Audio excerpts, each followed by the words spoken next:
All right, ready? Already said it, yeah.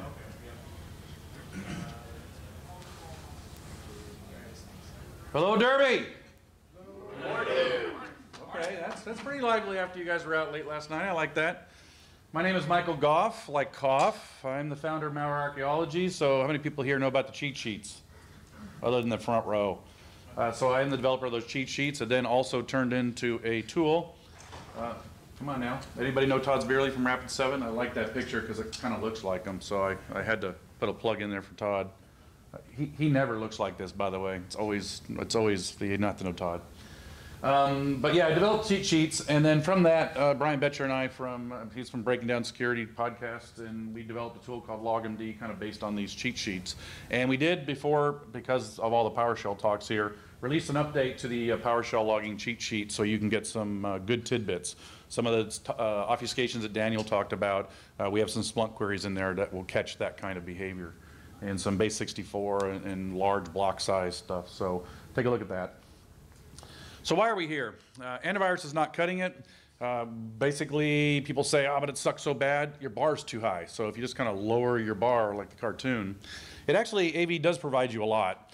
It provides us large campaign information hours or days later. So when all these massive email comes in a few hours, for about 4 hours to a couple days later, you'll finally get signature triggers on this. It's good for old stuff, and when people plug in thumb drives, it's really good to detect the use of thumb drives because there's so many thumb drives that have malware on them. And again, AV's lack of catching today's threats are why we're having this talk and why we investigated the EDR space. But also because logging was inadequate in Windows until 3 years ago, when Microsoft released Windows 2012 R2 and Windows 8.1. By default, they added a capability called process command line logging. That was a huge improvement. And then in 2014, in April, they added it to Windows 7 in 2008. Huge improvement to logging. This lack of good logging in the details left an opportunity for the vendors. So this is why the EDR space exists. To create tools that captured the command line or ETL log type data and join them with other details like intel and behavioral type analysis stuff. And again, a lot of the EDR tools, if you've looked at them, especially the EDR IR tools, we'll talk about that in a second, are really just that. They have command line logging, the process that executed and all the parameters as a major thing within it. And that's what they make decisions on in a lot of cases. And it is a major component of what's going on with the endpoint. And this industry is growing. It's estimated to be $1.5 billion by 2020. So there's a lot of opportunity. There's a lot of money in this space. And that's why there's an opportunity, because AV is not cutting it and people don't know how to log. So why are we here? Well, we evaluated a bunch of EDR solutions. We needed a solution that we could put on an endpoint on a bunch of laptops that were outside the company. That was a major requirement for us. That would trigger something was going on with that laptop. We had a lot of cases where people would go out and do their thing in the world, plug into an office, and boom, the IPS would trigger. Or eventually the AV would trigger something. So we needed to get ahead of it, put something on the endpoint that potentially would be good as our IPS would. We had some real surprising findings, thus this talk. Matter of fact, after 2 weeks, I think I turned to Brian and said, this shit sucks. But again, there's a reason why I think it sucks. It may not suck in all cases. We found a lot of bugs. We opened tickets with them. We got some polos. Actually, we're still waiting for some polos. That's our bug bounty, I guess. We just kind of pimp them out of polos. And we only use 3 malware types. The things we get are what we tested with. And only one vendor out of about a dozen that we tested caught all 3 or blocked all 3. Just one vendor. We were surprised at what gave us the most artifacts. It wasn't even close. The artifacts are all the details you would need to remediate the thing on the box, right? That was one of our expectations, is that the details would be in the EDR solution so we could remediate. Because AV doesn't give you that information, neither does IPS. So here's what we found and what you should know. Are you shocked? Only one found it? So our 3 samples were Covter. Covter is fileless. Yeah, it's not fileless. Not fileless at all. Matter of fact, in a talk with the Talos guys, I had clarified that when they talk about fileless, it has to do with the payload, not the dropper, not the Word doc thing, but the stuff that's on the box afterwards. But I would also include the fact that it's actually the infected state of the box. meaning once COVTR powers up, are there any files to detect, or in any file as malware, are there any files on disk? If I did a file hash compare, LogMD does it, I can say, take this list, or any files, you wouldn't see a difference. But during the infection, it does drop PowerShell scripts, VB scripts, and command files, as well as a file. So it drops, detonates, and deletes. That's very common in fileless malware. So if you do good logging, you'll catch all that, and some of the EDRs will do that as well. But you have to know what to look for. COVTR also stores components in the registry.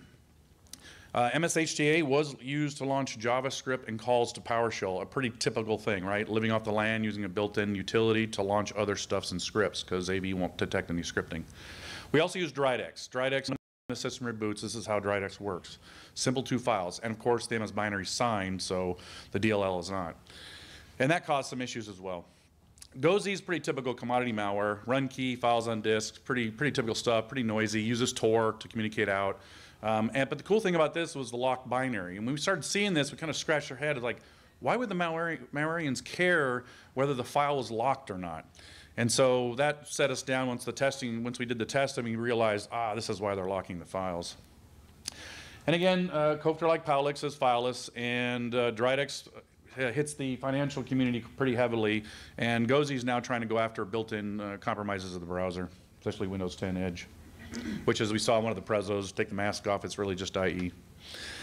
COVTR gave us the registry artifact. So COVTR stores its payload and its scripts in the registry. So we knew this, and we wanted to see what the EDR would detect in the course of this infection.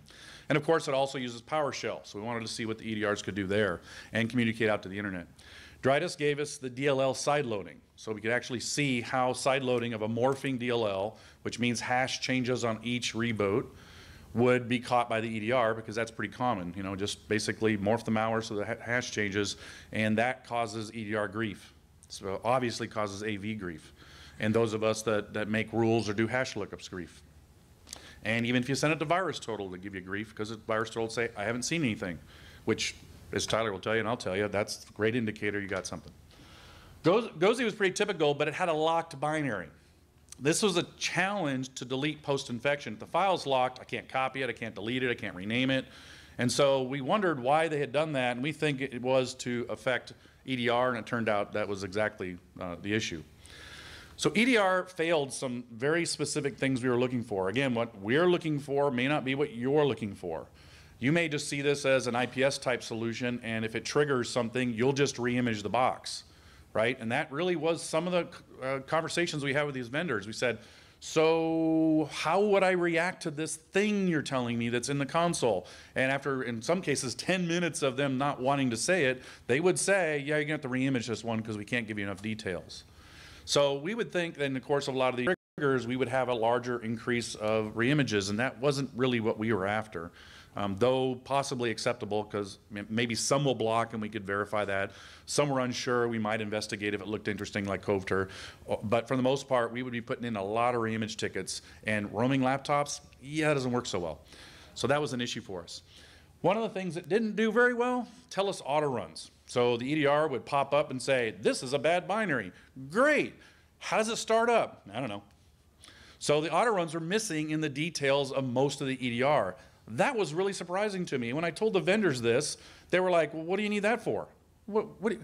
Do you not understand what an infection and remediation is? And if you leave that piece there and I have to go back to that box later and I find this auto run that has nothing to do with the current infection, then I'm gonna go down the wrong path. Yeah, you gotta clean up all the stuff in order to move on. I need to know what launched that binary that was called. I need to know what files were placed. I need to get rid of them. I need to know what keys were changed and clean those up. So the related reg keys were also missing. None of the solutions we tested gave us the detail or pointed us, with the exception of process command line that COVTR uses, pointed us to any registry keys that were worth anything. There's some exception to that we'll talk about when we get to that section. Other files in the main binary that were caught. If there were other files sitting right next to it, then it didn't catch it. For example, in Dridex. If one of them caught the Dridex bad DLL, like in the early morphs, if I rebooted it 10 times, it got 10 morphs, it might know the first one, maybe the second one, but it definitely mechanisms, and they really did not do a good job at pointing me at that. So now here's a scheduled task firing off that the EDR did not tell us about that would stay on the box, and the next time you investigate, you might find this funky task, and now you've got two unrelated events. Services also were a thing that, unless the EDR was really designed at providing you a lot of noise, it's something that it didn't point you to. It didn't stick out. And they were all kind of terrible at third-party integration. Now, you have to pay for VirusTotal. It's a lot of money. But only one solution used it, integrated it fully, where it was within the console itself. Most of them said, here, click on this, and it just basically did the hash lookup and took you to the page at VirusTotal, so you didn't have to pay for it. But this is a piece of information that, in the course of known knowns, which is what VirusTotal hashes are, does provide you some information that will help Tier 1 analysts, or even Tier 2s and definitely Tier 3s, whether something is potentially good or bad, to either throw it over the fence to us higher-end analysts to look at. So I found some of this third-party integration, or lack of, kind of surprising. Some of them have lots, like Carbon Black has lots of third-party integration and threat intel. But a lot of them I really expected to do more than VirusTotal, other than just a link to a web page.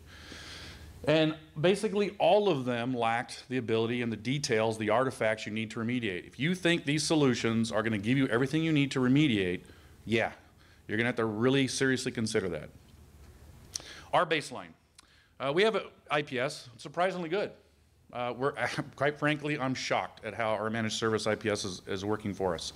I think in the course of the 3 years we've had it, and I would say 3/5 of the tickets we opened where they missed some malware we had infected box with were around Christmas time, so I'm thinking people are on vacation.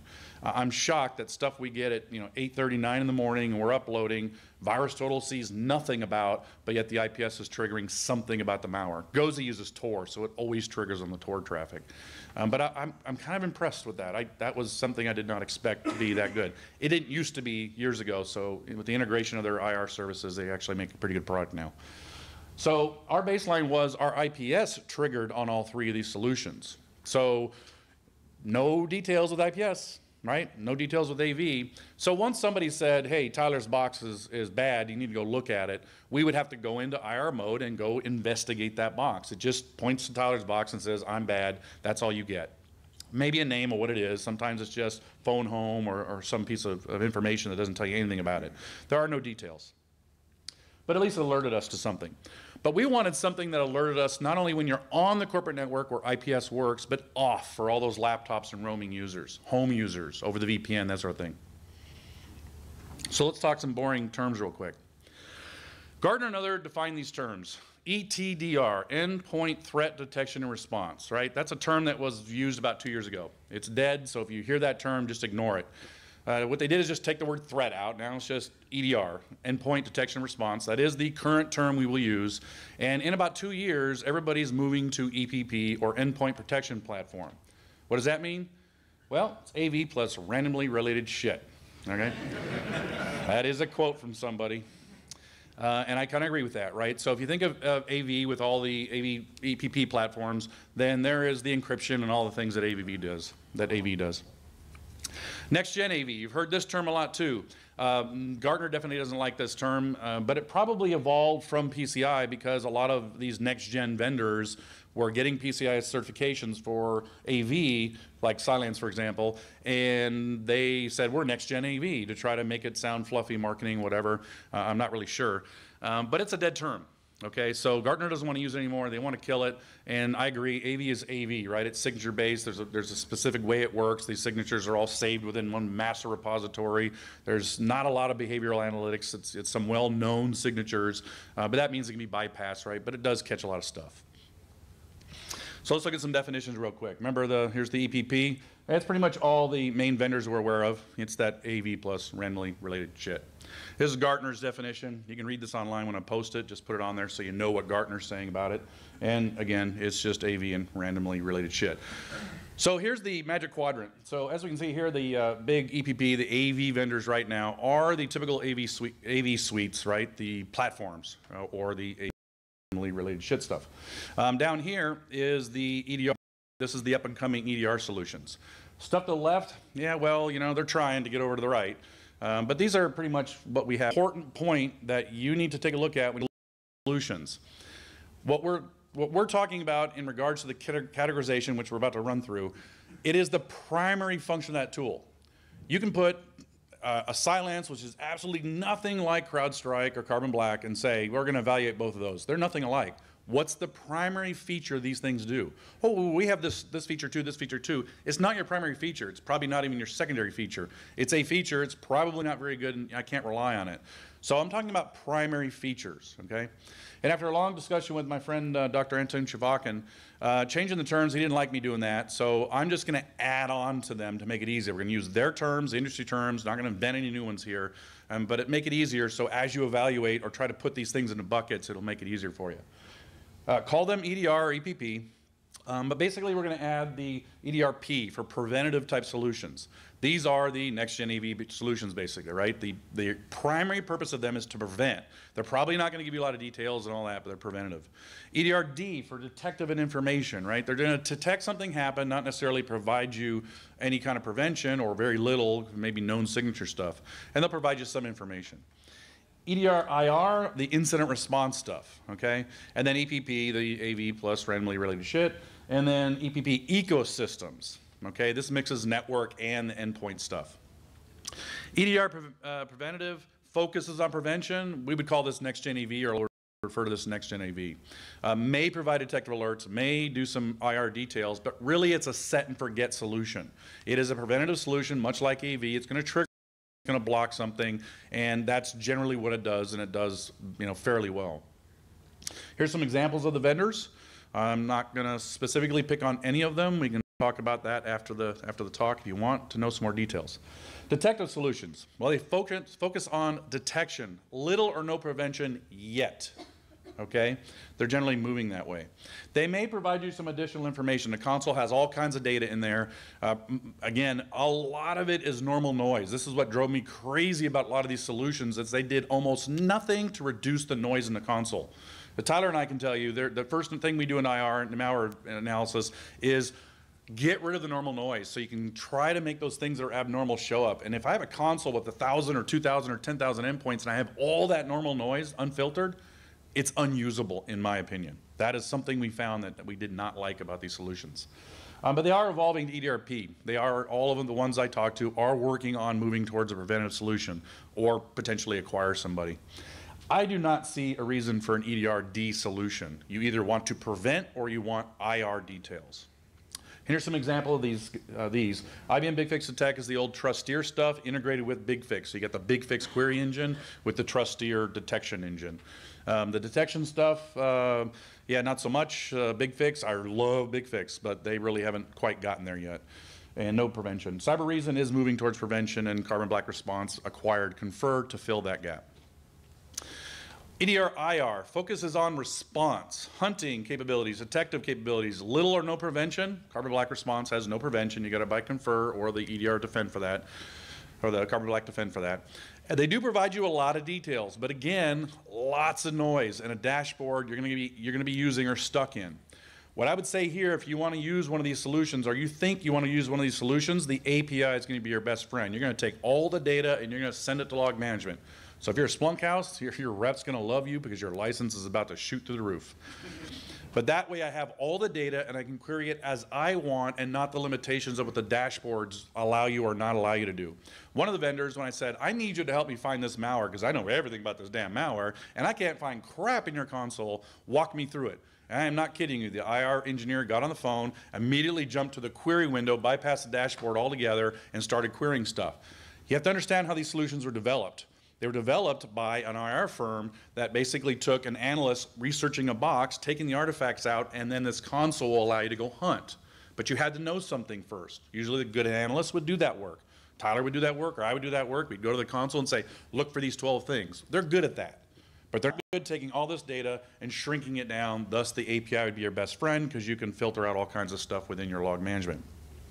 And again, we use LogMD to get those details, and then we would be able to go hunting. But if you were trying to focus at these solutions to say, all the data's in here, I should be able to find this infection, good luck with that. Let me know how it works for you. So here's some example of those. I will give a plug that one by far I like the most. It's a managed service only, it's SecureWorks stuff. Carbon Black Response, you really need the API. I do not like the console. But it's got a lot of threat intel and third-party integration, so you know it's a solid suite. There's CrowdStrike and Mandiant as well. Mandiant's part of one of the big ones. The ecosystems, these are the big guys. So we got the platforms, the endpoint, web gateway, network, email, right? They have everything. And if you're in that space, if you're an all Cisco house, you might go the whole ecosystem of Cisco, or FireEye Mandiant, you may go the whole ecosystem of FireEye Mandiant. And so that's really what these are. We're not going to do a forklift upgrade, so we did not test these. But that's, if you're pretty much in these boats already, and you do go down this path, and you have everything of theirs, you might at some point say, this is really not cutting it, so I'm going to then not use this module and renew that module, and then go get one of these EDR solutions possibly. But generally, I find the people that buy these will not look at all the others, and we did not test them as well. Danger, expectations ahead. So what do we expect? Well, definitely some decent results. We expected many or most of these solutions to catch what our IPS caught, as that's what we measure against, our baseline. IPS triggered something and said, Tyler's box is bad. I want all of these to equally do that at minimum, right? I want it to say, hey, that system's got a virus or malware on it. EDR should do the same and give us all kinds of details, right? That was kind of what we expected. After weeks of testing, here's what we were greeted with. Yeah, this was my expectations were clearly a little high for this. So what did we test? We did not test the ecosystems. We're not going to forklift upgrade. We don't have that scenario with our 5,000 endpoints that we were going to basically put in all RSA or all Mandiant or Cisco or whatever. We did not test EPP. We wanted an InfoSec control tool. Even though they're morphing or may buy some of these other vendors, it was not something we wanted to look at. We wanted a very tactical solution. We did not look at sandbox solutions because sandbox gives you a lot of data, but sandboxes can be bypassed. And it's often reported that up to 30% of malware is now sandbox in AVs. We did test the EDRDs, and we did test the EDR IR tools, the typical up-and-coming group that we saw in the Gartner Quadrant. And we didn't pay any attention to the Gartner Quadrant in regards to why we tested stuff. Though I did reach out to Anton and ask him what he liked. Turned out to pretty much align with what we thought. So first thing we did is analyze the infection using LogMD, so we could get the artifacts. We knew everything we needed to remediate the box. Now we had a baseline. This is the thing that I think a takeaway, number one, is if you're going to test this stuff, you got to know what the heck it is this stuff does that you're going to test it with. What artifacts are there? What did it do? What run keys? What file registry entries? What did Cofter do? How is it fileless or not fileless?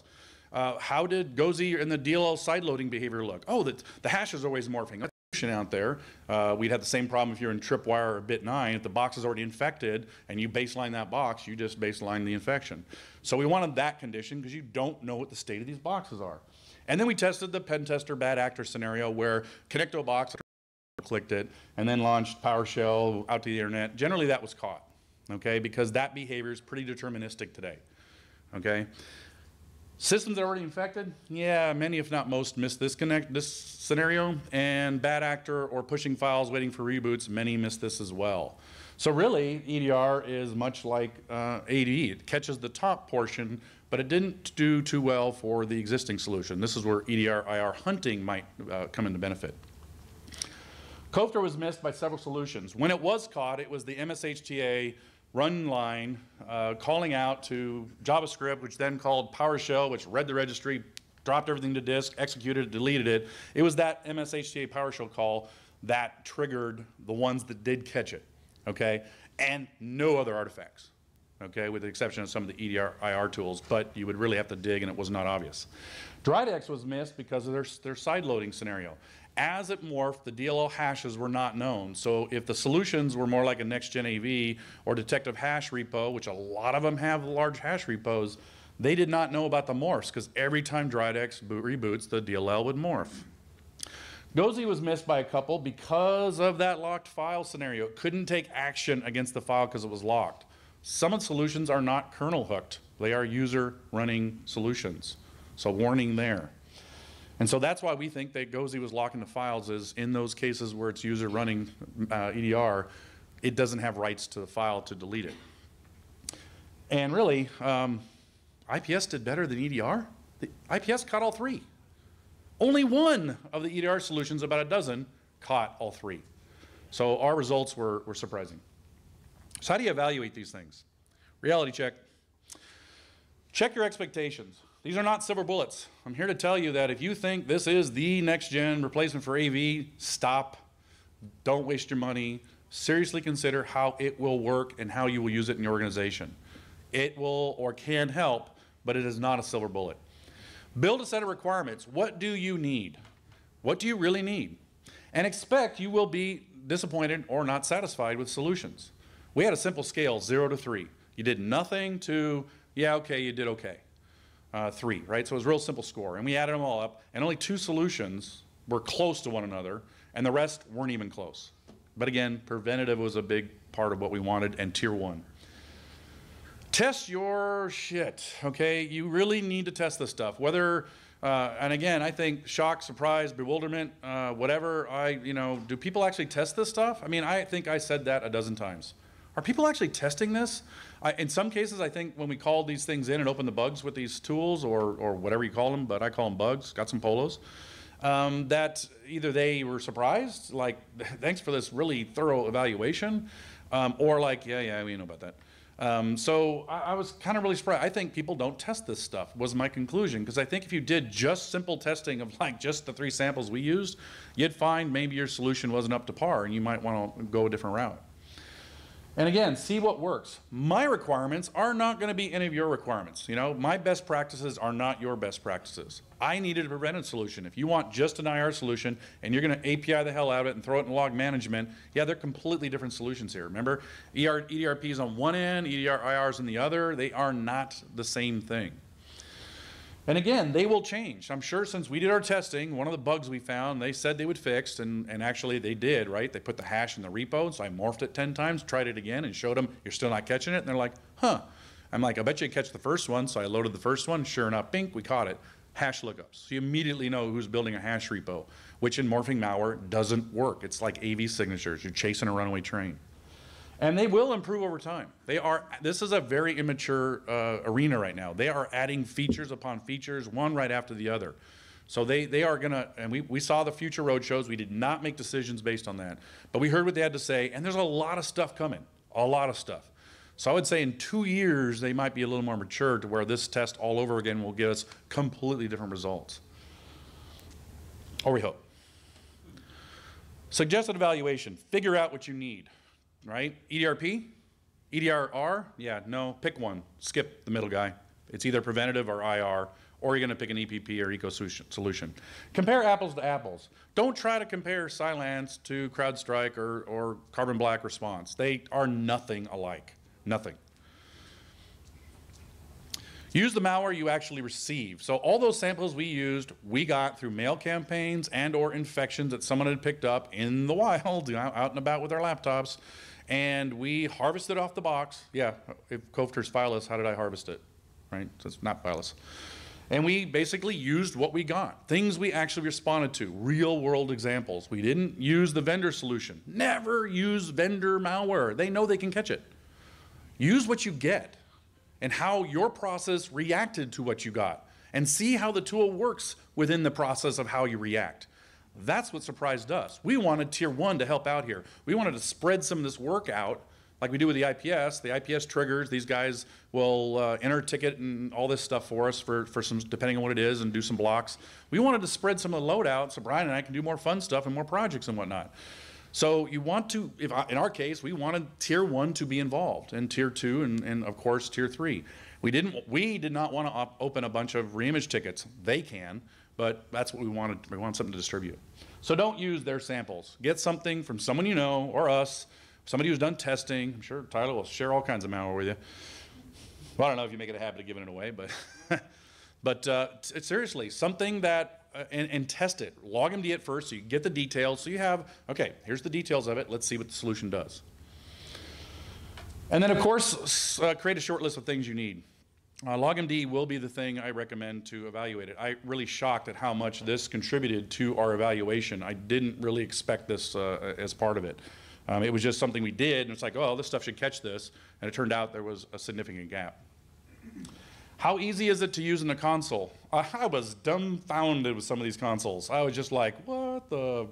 Yeah. Matter of fact, one of the vendors told us they had an RV RV solution coming up, which is basically a user. They had nicknames for the solutions, and they had this thing, and it's solely to address usability, because the usability was kind of hard. Only one really passed my usability requirements, where I can put this in front of tier 1 and say, okay, when you see these 5, 10 conditions, yeah, you're good. Open the ticket, close it, that it's been handled, move on.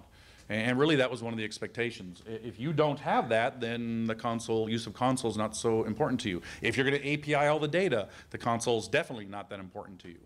And for example, RAV, all of our data goes into Splunk, and we basically trigger off of that. The only thing we go in the console for is to trigger a scan. And for the most part, we ignore the console, because the console is binary. We'll check for the 1100, 1400 run keys and tell me it's launching from, so I can whack the run. We had 6 boxes or so lined up, and we just basically well. And again, shouldn't this stuff save us time, or at least automate some tasks and give us some efficiency? Isn't really that should be the goal of an EDR solution? So you're going to seriously need to look at that, because bottom line is, I think in most cases this stuff would have given Brian and I double work, and that's just wrong. Okay, unless our full-time job was hunting, but we're doing rollouts and projects, etc. So yeah, we needed some efficiencies here. It's all in the details. What surprised us? My expectations were that I would get some details more than AV and IPS got us, right? AV tells me this file's bad with the signature, and IPS says Tyler's box has got something bad on it. I expected that we'd get some details to help us know the system was infected and how. I was so disappointed. I did not get what I was after. Again, my requirements are not your requirements. My best practices are not your best practices. But Tyler and I will gladly train you. Okay, here's where I should bash the solutions as how bad they were. But again, I'm sure by the end of this talk, some solution just made an improvement to something I would bitch about. So I don't think it's fair. They are evolving. By the time you get around to testing them, they might have addressed one of the side loading issues, for example. Or they may look at a funky process command line and see a reg key in it and go show that key as real obvious. The Red Cloak stuff made that kind of little grouping by machine. It probably had the best of that, right? But it's a managed service only, and it's real expensive. But that's what I was after. That's what I wanted as an IR. So these IR guys who developed it, which is, they actually took that into account, because that's how they operate. And that's what I was looking for. But again, I realize my expectations are based on how good logging can be and how we do it. Windows logging cheat sheets on the machines we do that on are really good. And a lot of these solutions are just fancy log correlators. So again, I build a log Splunk environment or Elk environment, I send all my stuff to there. These solutions kind of replace that need for you, because they're just fancy log solutions and it's in their cloud, so you don't have to build it. So there's some advantage there. Problem is, the consoles are so hard to use that you're pretty much going to want to throw all that data into a log management solution, make your own rules, and do your own hunting. Like the example I gave when the IR guy just jumped immediately to the console.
So if they do that, we'd have a much better solution that would break into my top 10. So after this evaluation, I think I have a good way of testing EDR solutions.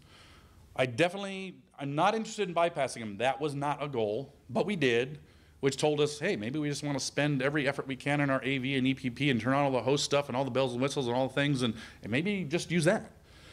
So it gave us a lot of stuff. Maybe just use logging and BigFix and call it a day. But none of them broke into my top 10, which really surprised me. I really expected one of them to be able to have a meeting like this and say, yep, I highly recommend this solution. This thing was awesome. If one of those solutions, or more preferably, do these two things, then I think all of you would be highly satisfied. That's my requirements and my take on what we think EDR should do. So the resources, you can get LogMD at the LogMD website. There's a free tool, so you can download for free. There's a premium one as well. The Windows logging cheat sheets, if you don't know about them, please do. They're mentioned in a lot of talks. I think they were in 3 or 4. Tyler uses them. He handed out some stuff. Many of the talks, Ben 10 mentioned it as well. And the Prezo will be on Malware Archaeology, and we have a couple minutes for questions, and I've got thumb drives to whack people with. Yes? Maybe I should ask the question first. Have you looked into these from the perspective of operational performance? You know, did they have any impact on the box and battery life, or wasn't it? All right. Question was, what kind of performance impacts? None that were noticeable. One of the solutions was kind of hiccupy.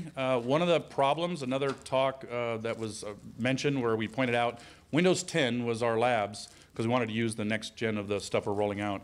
And unfortunately with Windows 10, because we were using a MSDN license, that it's auto-updating now and you get the stupid upgrade, not a patch. Yeah, it went through and whacked all of our machines in the course of this because it's like you have no choice now, even though we have 7-day deferral. And we came across that, and I got a feeling that might have been the reason one of them hiccuped. Matter of fact, in one case, I stopped the service, restarted the service, and it then caught the infection. So there was some weird stuff, but performance, didn't notice anything. CPU, none of that. We were all desktops on this scenario. They all have stats on that, and they're all, one of the solutions did so well, they're even VMware certified. One solution was VMware certified, where the VM guys, when they certified them, actually told them no the first time. They're like, why? We know this stuff has no impact. Well, that's the problem, is there was so little impact we thought we did the test wrong, and so we have to do it over.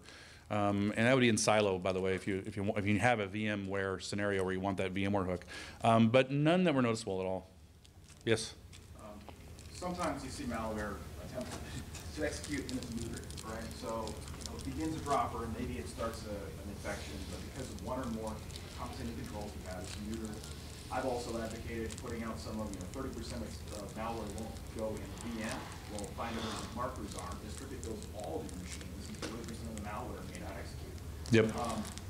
Is there an easy way to tell if it's neutered or not? Like if something begins to execute, but it's not fully an IR issue?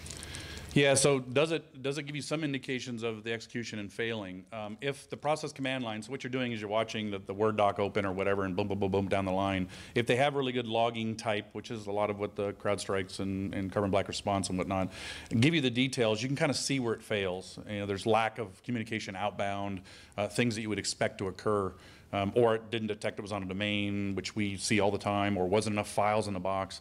Usually the behavior details. These are the details I'm talking about that make the decision as us as IR people. That was hard to find in these solutions. It was not obvious because all the normal noise was mixed in with it, and so it made it really hard to find that.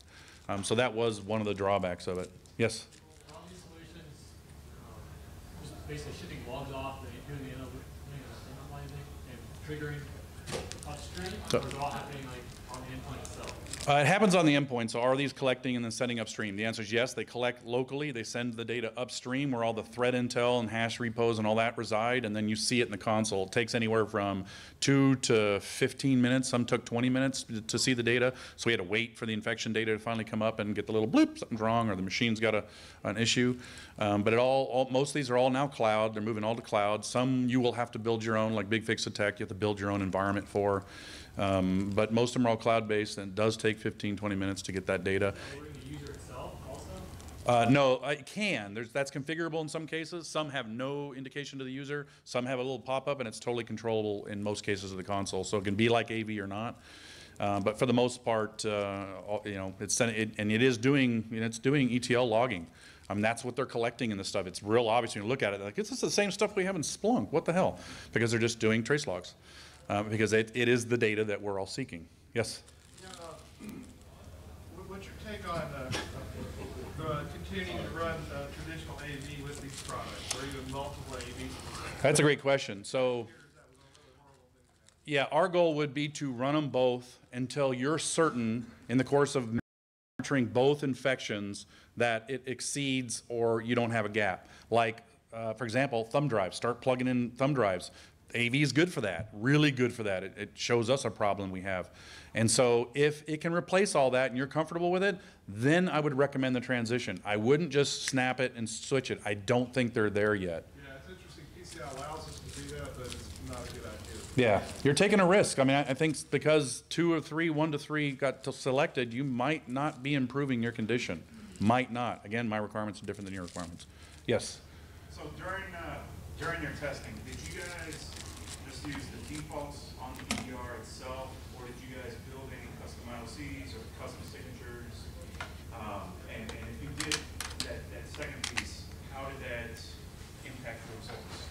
Did we do any custom signatures or do anything outside the defaults? We definitely went outside the defaults. We set up a group. We pretty much turned everything to the highest value we could. A couple of vendors said, yeah, don't turn that on. What the frick's it doing in here then? Don't deliver it until it's ready to go.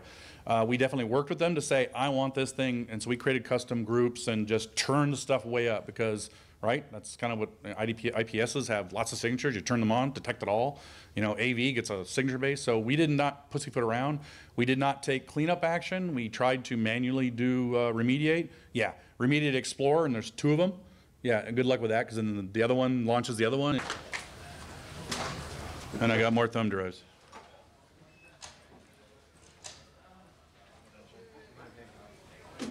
Great talk, thank you. Thanks. Starting to look at these things. Now I have to baseline. Yeah, you really do. I was kind of shocked. I never expected LogMD to outperform the EDR solutions, but it wasn't even close. In an hour I could be done and I'm still freaking around the console. It was awful. I would just send everything to API to Splunk, but license impact. Yeah, that's what I'm looking at. I'm thinking of more than help. Or that. Or Graylog. Graylog will work. Leonard from Graylog's talking next. In track 1 or 2.